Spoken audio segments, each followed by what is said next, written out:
कुंदूरी ना शुणिला मात्रे छोट छुआ तो आप छाड़ दिंतु बड़ लोक भी बहुत जन थे जो मैंने कुंदूरी खावाई पसंद करें किंतु आज रेसिपी एत यूनिक आउ टेस्टी रही थे जब बनईकि खाइबे ना जो मैंने कुंदूरी खाऊ ना कहते से मैंने भी रेसिपी डिमांड करेंगे एत सुपर टेस्टी लगे यहाँ खावाई भात रुटी सबुति टेस्ट लगे निहाती भाव में ट्राए करेंगे से वीडियो को एंड जाए देखो रेसिपी पसंद आसे प्लीज वीडियो को लाइक शेयर करदे चैनल नुआ थे सब्सक्राइब करने फेसबुक पेज रे देखुले निश्चित भाव में फॉलो करनी चलतु स्टार्ट करवा आज रेसिपी ये मुझे प्रथम कुंदूरी को भल भाव में धोइला कुंदूरी दुई पट साइड को काटी नवा मझीरु फाड़ करी पुणी ताकू मझीरु कट लगेदेली माने गोटे कुंदूरी को ये मुझे चारि फाड़ कली ता सहित गोटे बड़ साइज्र पियाज को टे मोटा मोटा करी काटी और दुईटा छोट साइज्र टमाटो नहीं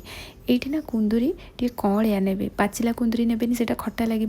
एमती कौलिया कुंदूरी ने तरकारी खावाई बहुत बढ़िया लगे गोटे जगह को आम कुंदूरी को बाहर करनवा ए पियाज आड करवा अल्प पियाज मुझे रखी जोटा कि आम मसलार यूज करवा बाकी ये आड करदेली ए हलदी गुंड काश्मीरी रेड चिली पाउडर सहित अल्प राग लंका गुंड और गरम मसला गुंड ये मुझे अल्प आड कली फ्लेवर पाई ता सहित स्वाद अनुसार लुण और गोटे बड़ चामच बेसन आड करवा सबू जिनस को भल भाव में मिक्स करनवा ए पानी टोटाली आम यूज करना लुण पकई और कुंदूरी काटिला बेले से पानी रही जाइला बस सेतिक ही देखूँ मसला मिक्स होगापर ये टाइप देखा पानी टोटाली ये आड करें सबू जिनस को मुझे गोलैदेली एवं या भाजी नवा से मुझे कड़े गरम करनी ए सोरिष तेल आड करवा और चौड़ा कड़े ने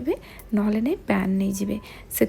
चारिपटे यहाँ स्प्रेड होगी भल भाव में भाजी हम कुंदूरी पकईला या किसी समय गैप दबा तापर ओल्टेबा ये मो गैस फ्लेम मीडियम रखी 2 मिनिट एमती छाड़ी देती 2 मिनिट पर या ओल्टाऊँगी और ये देखो हाल्का ए कलर पलि आसी कि कुंदूरीटा टे भाजी हो जाए आम बेसन पकई ना बेसन कुंदूरी रे हल्का हल्का लगिकी रही या आम कंटिन्यूअसली मिक्स करदे बेसनटा कुंदूरी रे लगिकी रही से कड़े भी लगिज से टिके गैप दे दे आम भाजवा जितेबाला कुंदूरी भाजी हो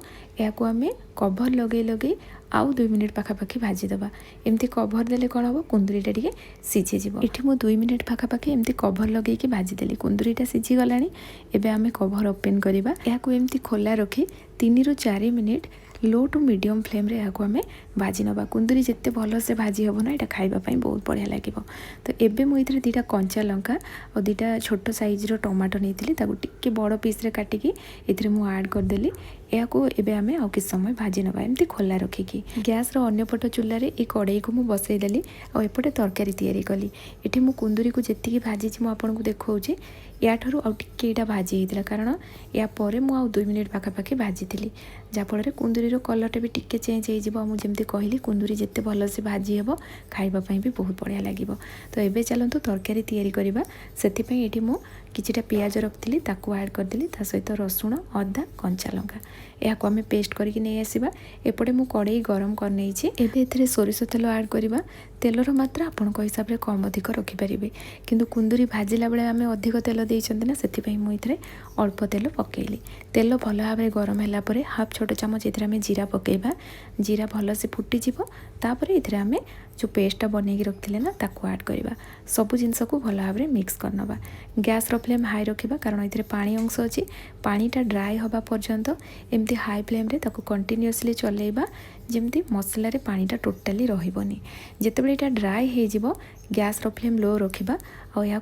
भल भाव में कषा जमती मसलार कंचा स्मेलटा रही ये आम पियाज को भी पेस्ट करदे ना से लो फ्लेम रे भल भाव में कषापी पड़ो ना मसलार कंचा स्मेलटा रही लो फ्लेम रे मु किछि समय मसला को कषीदेली ये देखो धीरे धीरे मसला पूरा भाजी हो गला और यार कलरटा भी हल्का चेंज हो गला मसला एमती भाजी हो गला ये आम हलदी गुंड काश्मीरी रेड चिली पाउडर ता सहित ये आप राग लंका गुंड भी यूज करेंगे किंतु आम राग पाई कंचा लंका को पेस्ट करते हाफ छोट चामच जीरा गुंड गोटे छोट चामच धनिया गुंड दबा एबे सब जिनस को मिक्स करनवा ये मसला पूरा ड्राए हो जाइए तथापि आम लो फ्लेम रे या 1 मिनिट पाखापाखि भाजवा तापर ये आम पानी दबा और ये देखिपे मसला बहुत बढ़िया से भाजी हो जाइए एबे ये अल्प पानी दे मुझे मिक्स करनेली किंतु ये पानी रहिले भी यहाँ तलू लगिज से मुझे आउ अल्प पानी देली या मिक्स करी मसला को आउ किस समय आम कषा एमती अदा रसुण पेस्ट पकई तो आप तरकारी कहीं करेंगे किंतु ये आम आज बादाम पेस्ट पकईवा जहाँफल ये तरकारी टेस्ट पूरा यूनिक रहिबो और आपण थोड़े बनईकी देखंतु देखिबे आपण मानकु निश्चय तरकारी बहुत पसंद आसीबो। एठी मु 1 टेबल स्पून बादाम नेली। एबे आमे गैस रो फ्लेम लो रखी बादाम को भाजीबा। बादाम भाजी होला बेले आपण जानिबे केमती मझिरो एटा फाटी फाटिया जीवो तो हेले आपण माने जानिबे जे बादाम भाजी हे गला। जे कोनोसी तरकारी भी आपण बादाम पकेकी जदी तयारी करचंती बादाम को जदी ठीक से भाजी दिबे ना तरकारी रो टेस्ट भलो आसीबो। तो एठी मु बादाम को भाजिला परे ठंडा कर देली तार चोपा बाहर करनबा। बादाम रे जेमती चोपा रहिबोनी चोपाटा रही गले ना तार गोटे कषा टेस्ट आसी जाए से बादाम रो चोपा को बाहर करी एथिरे पानी दे याको आमे फाइन पेस्ट करके नहीं आसीबा। एपटे मसला कषि हे गलानी और एठी मु गैस रो फ्लेम लो रखिकी मसला को कषि दिली। एबे आमे एथिरे बादाम पेस्ट ऐड करिबा। एथिरे अल्प पानी मध्ये पकेइथिली। एठी जेतु पानी अंश अछि एबे गैस रो फ्लेम हाई रखिबा। किछि समय याको हाई फ्लेम रे आमे मिक्स करिबा जा फଳରେ पानीटा ड्राई हे जिवो। जेतेबेले पानीटा ड्राई हे आसीबो आमे गैस रो फ्लेम लो रखी मसला को कषिबा। एबे एथिरे आमे बादाम पकेइ देले सेति पई याको अधिक समय गैप देबेनी किछि किछि सेकेंड रे ही चलौथिबे नहले एटा तळु लागि जिवो। तो एठी सबुठु मेन जिंस होउची मसला को आपण जेते भलो से कषिबे ना तरकारी रो टेस्ट सेते भलो आसीबो। सबुठु फास्ट तो बादाम को भलो भाबरे भाजिबे तापरे एई जेतेबेले बादामटा पकेइबे ना याको टिके पेशेंस रखी लो फ्लेम रे किछि समय कषिबे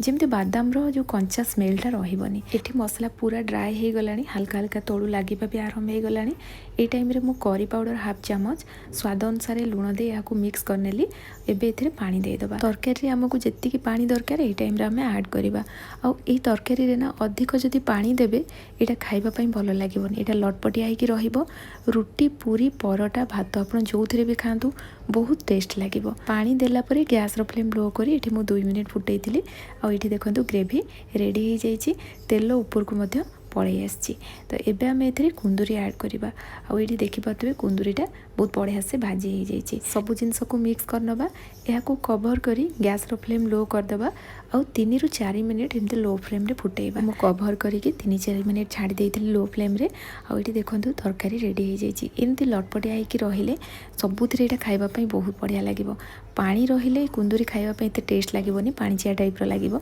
सेति पई ग्रेवी ए टाइप रो रखिबे। कुंदुरी रे एमती कोन तयारी करिवे जोटा कि घरे समस्त खाइबा पई पसंद करिवे। एमती जदी भाबुचंती ए रेसिपी को निहाती भाबरे बनांतु। मु ग्यारंटी दे कहूची समस्ते बहुत पसंद करिवे। पुणी आसीबी नुआ रेसिपी नेकी सेति पर्यंत रहूची। धन्यवाद।